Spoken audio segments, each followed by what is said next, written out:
നീ എവിടെ പോയി കിടക്കാണ് പകല് മുഴുവൻ? ഒരു നേരത്തെ ഓൺലൈനിൽ കാണാനില്ലല്ലോ. ഏട്ടനെ അറിയാവുന്നതല്ലേ, എനിക്കിവിടെ അങ്ങനെ ഫ്രീഡം ഒന്നും കിട്ടാറില്ല സംസാരിക്കാനായിട്ട്.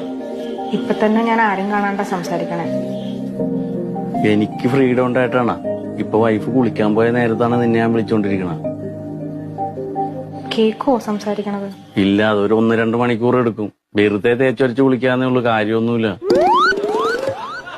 നിന്നെ കിട്ടിയ പിന്നെയാണ് അവളേക്ക് എടുത്ത് കിണറ്റിലിടാൻ എനിക്ക് തോന്നണത്. ദമയോ, ഞാനൊരു കാര്യം പറയട്ടെ, ഭയങ്കര ഗ്ലാമറാണ് ട്ടോ താൻ. ഞാൻ അത്ര ഗ്ലാമറൊന്നുമല്ല. എനിക്കിപ്പോ നീ വന്നേ പിന്നെ നിന്നെ കണ്ടോണ്ടേ ഇരിക്കണം, സംസാരിച്ചോണ്ടേ ഇരിക്കണം. ബാക്കി എല്ലാവരോടും എനിക്ക് ദേഷ്യമാണെന്ന്. ഈ ലോകത്ത് എന്ത് നടക്കണ്ടെന്ന് പോലും എനിക്കറിയാൻ പാടില്ല സത്യത്തില്. ഞാൻ എന്റെ ഭാര്യനോട് മുണ്ടിയിട്ട് എത്ര ദിവസമായി നിന്നെ